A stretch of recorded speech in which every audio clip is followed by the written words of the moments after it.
Overnight, lawyers for Sean Diddy Combs trying to stop the release of a Netflix docuseries due out today. We have to find somebody that'll work with us that has dealt in the dirtiest of dirty business. The series contains never-before-seen footage of Combs debating strategy with his lawyers in the days leading up to his arrest in New York last year. I am going to let you professionals look at the situation and come back to me with a solution. It also includes video of Combs greeting fans in Harlem. I'll accept it. And then saying this about the interaction moments later. I need some hand sanitizer. Hold on. I got it. I've been out in the streets amongst the people. Yeah, I gotta take a bath. Like the amount of people that actually I'm coming in contact with, like that's what I have to do. You know what I'm saying? It's like 150 hugs.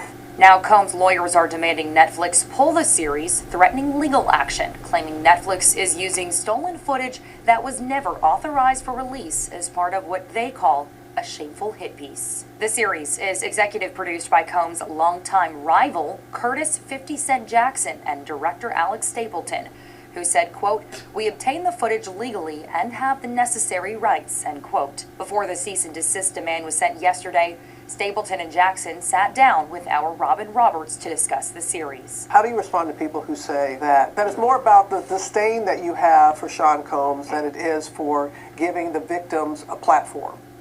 It's not personal. The show is not completely the perspectives of people that did not like Sean. Not everyone needed to have an allegation to be a part of this. Hey, y'all, what's up, y'all? This is Jamal, this is JB here. Just want to talk about this whole Diddy situation, come at it from a different angle where I think a lot of people may be talking about it. It's some different angles you can look at it from. First, you see 50 Cent Curtis, 50 Cent Jackson is actually co-producing the whole documentary. And you can go at it from the back and forth they've been having for years, the beef he's had, the how petty 50 Cent is. It's like, I've always said, like, I would not want to get into a back and forth, you know, with a dude like 50 just because he's willing to take it to where, you know, you won't go. You know what I'm saying? You'll just be like, hey, I'm stop. You'll quit and he'll just keep on going. You would think since Diddy had the jail sentence, the prison sentence, like he'll kind of just like calm it down and think like, hey, he has his due, he got what he deserves, so to speak, or something like that. You know what I mean? But, 50 said a while ago that he was going to come out with a documentary. And so he's like, kind of keeping his word with that. But the angle I want to come at it is from like the black culture, like from and really from a Christian lens, right? So if you don't know, I'm a follower of the way, Jesus, what most people say Christians, right? So come at it from this lens. And the reason I have a lot of beef with black culture, I've said some stuff over the past few months, especially after Charlie Kirk passed, that really got under some people's skins, mostly my people, people I went to school with, high school with, college with, and things like that. And people actually are questioning, do I like black people, right? Do I like black people? You have a black family, you have a black wife, your kids are black, your mother is black, so how can you, side with this or side? Like, at the end of the day, I side with the truth, right? And so if it happens to put a stain on the black culture or what we call, our entertainment community, like, so be it. Now, I haven't watched the whole thing yet. I think I've watched a little bit of I watched maybe the first episode, but this is the documentary and stuff is nothing new. It's pretty much what I've always thought, I want to say always, but let's say the last 8 to 10 years of Diddy and stuff. He's always been a popular figure. I remember back in 2008, he had the Rock the Vote thing. He was the epitome of what we see in black culture, right? Charismatic. He seemingly represents church culture or Christianity to a degree because he's been around, all the famous pastors, T.D. Jakes, I think even has, did some films with him and stuff like that. So, he's, said all the right things. It's all about love. And, he's mentioned Jesus, on occasions and all this stuff, or lend to that, like, this is his belief system, right? Believing in God and all this stuff. And so, and all of us pretty much has been smacked in the face, right? Some are just now realizing it because of all this footage and stuff like that. Others have been peeping game and stuff for years. And it's just, what's the word I'm looking for? I don't want to say, I mean, it's justice to a degree, right? But it's also sad too, because we've all kind of been bamboozled in a sense, right? This thing that we call the black culture, and we're a part of this. Like, he was the American dream to a lot of black people, right? Let's be like Diddy. I want to throw parties like Diddy. I want to do a clothing line like Diddy. I want to do this. It's like, we're just having a good time. We're just dancing. It's not really anything, We getting women. We getting money. We doing, like, all the things that we have promoted and marketed as a black culture. Diddy is pretty much the epitome of it. And so him kind of taking the shots that he's been taking, at least my hope, it kind of puts a lens of what it is we've kind of been indulged in for years. Like, and I've always said, even with Diddy, with Diddy, like Mace had a transformation years ago when he first left Bad Boy, maybe in 99, 2000 or something like that. And, it was a radical change. And so now, years later, you seeing all this stuff he was around into, you can kind of see how he saw, like, all the divisiveness, the evil, all the principalities working in all, in his area. And he was just like, he saw the light, and he saw it a long time ago. And which the reason is now he's kind of has talked about it a little bit. He's gotten his money back, or tried to sue him, or, Diddy tried to get back in his good graces to make sure, I guess, that he doesn't say too much stuff publicly or anything like that. But just us as a whole, even as the black community, people are like, oh, why don't you talk about the white community? Why don't you talk about this? I mean, for me personally, I didn't grow up in a white community, right? I grew up near North Memphis area in Memphis, Tennessee. I grew up in a, majority black neighborhood. I went to HBCU. Like, so I can speak to the black culture because I've been a part of it. I've been at the parties. I threw parties. I did all this stuff. And so now I just want, my people, or some of the same people that I was doing these things with and had the mentality with, to, just be aware. You can agree or disagree, but the stuff that Diddy has done and has portrayed it a whole different way in front of the camera and in front of the media and the interviews and all this stuff like that is just like wolves in sheep's clothing. I saw a friend the other day post about Martin Luther King. That's a whole nother thing that I probably get into on another time on another video. But this whole thing about Diddy, I think, is an eye opener for the black community. All the songs that we grew up on, all the people that were slandering, was it Craig G. Lewis back in the day for saying all the things about hip hop. Our parents back in the day always talking about this hip hop stuff. Now, granted, let's just be real. Our parents didn't know I don't think most of the parents didn't know the depth of the music and other things like that Craig G. Lewis was talking about. But at the end of the day, our parents were right about a lot of it.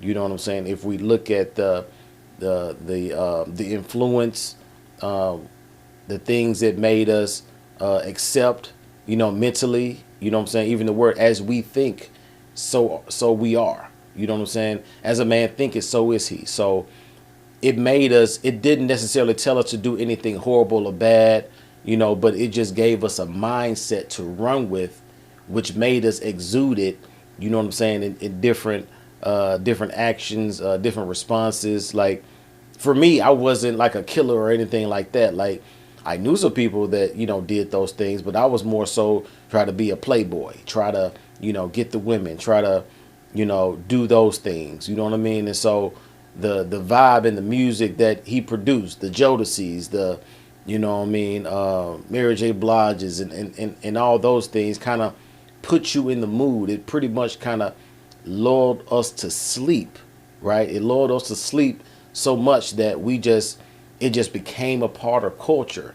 And him exuding or talking about God and mention Jesus every now and again, it's like over the years, it's just like we just kind of accepted it and being like, oh, we can still, be Jesus followers or follow the way and still accept this and do this. And he's successful. He's doing this. He's giving.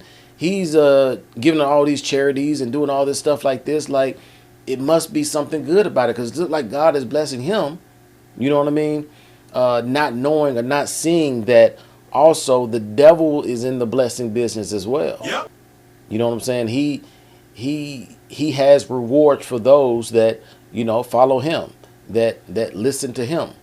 You know what I mean? Like, even in the word, he talked to Jesus, when he was going on that 40-day, 40-night fast. And he was saying, you bow down and worship me, I'll give you all the kingdoms of the earth. Like, that was a promise, right? That was a promise that Satan himself was given to Jesus. Like, and so when people are out here in the world being all flashy, doing certain things, like, let's look at the fruit, right? Like, look at the fruit. Also look at their words, listen to their words. If their words and their actions don't kind of link up and line up, like we need to, think about that.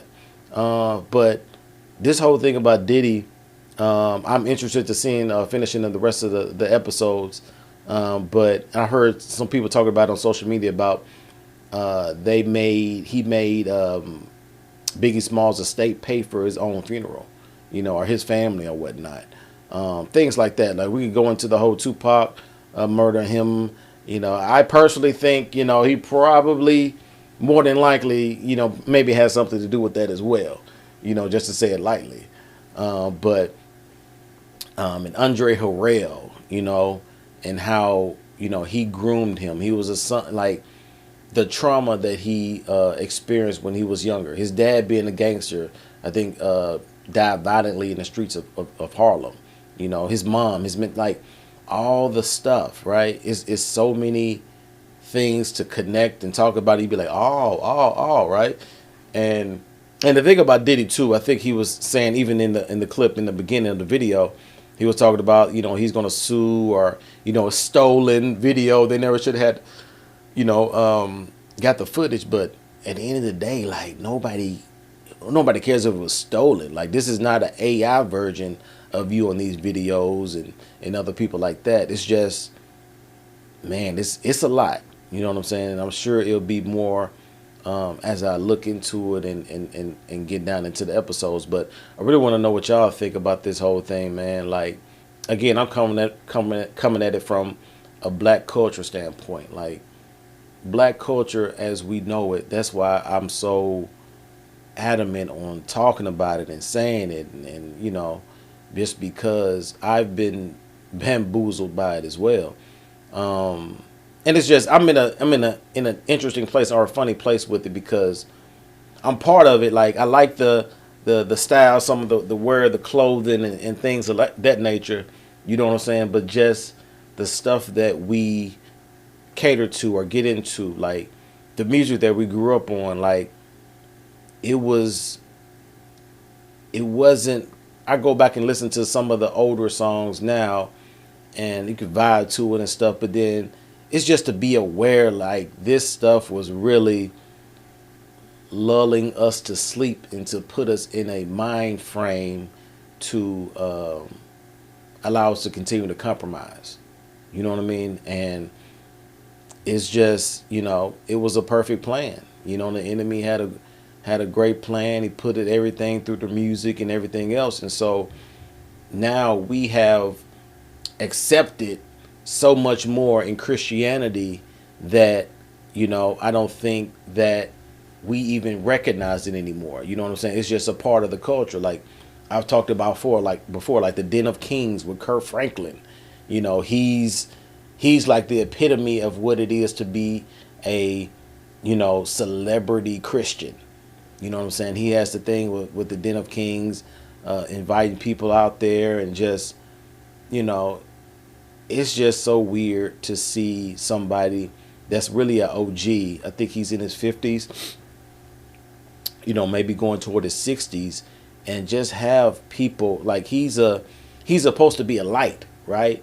A follower of the way, and he just have people express themselves, and which is fine to a degree, right? But once you put it in on a public platform, you know, it's to be judged. And so you're allowing these people to express, and you're not pulling the reins on anything. You just allowing them to say anything you want. You saying anything you want. You cursing at the table and doing this stuff, and it's like you're just widening the road.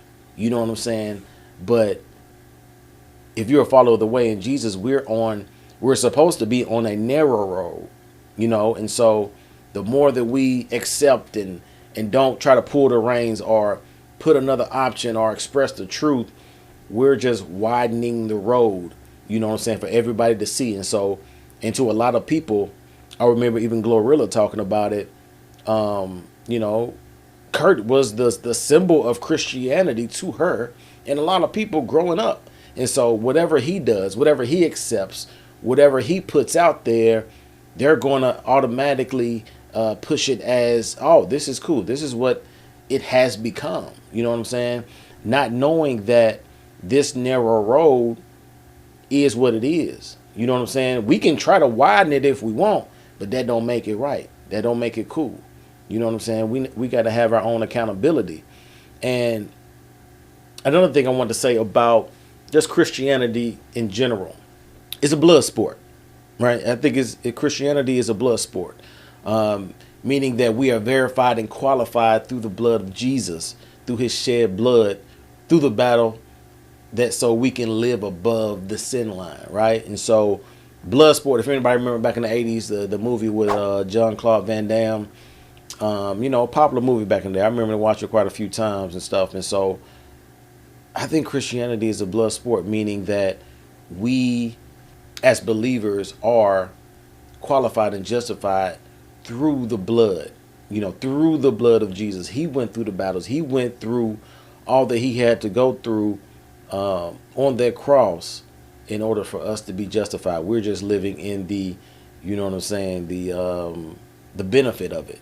You know what I mean? And so, you know, I think that a lot of us, especially in America, and what I call American Christianity, we have wanted so bad to be relatable. Like Christianity today has become how relatable we can be to each other. You know what I'm saying? How many people we can get into the fold, you know, to tell how cool Jesus is and to bring peace among each other and just, you know what I'm saying? Just be like, man, we got more alike than we got different. So come on in. Okay, that's fine to a degree, but we need to go to the word, right? And the word says in Matthew 10:34, I believe, that Jesus did not come to the earth to bring peace. He came to bring a sword. He came to divide. You know what I'm saying? And so what does that actually mean? That means that if we stick to the script, if we stick to his word and the way that he has showed us and we need to be followers of him, there's going to be some division. It's not going to be peace. It wasn't peace when he was here. That's why they killed him. You know, and so I think we've become so Mother Teresa, kumbaya, everything is good, everything is cool, fraternities, sororities, hey, it don't matter. Let's just continue to widen the road. You know, that road is too narrow. Let's widen it just a little bit. Let's put this over here. Let's put some fraternities, sororities over here. Let's put, you know what I'm saying, homosexuality over here. Let's put fornication. Let's put porn. Oh, it's okay. We can da-da-da-da. No, we're supposed to be a part of a narrow road. And in order for that to happen in this world, in this culture, it's going to cause a divide. It's going to cause a sword to be placed, and people not going to like you. Friends not going to like you.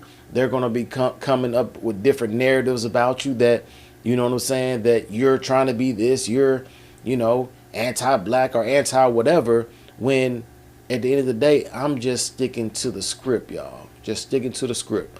Let me know what y'all think, man. Like this video. Again, this will be the first video that I put out after the discontinuing of the PresX pod. So y'all go ahead, like this, share, do all those things, man. Until next time, y'all. Salute.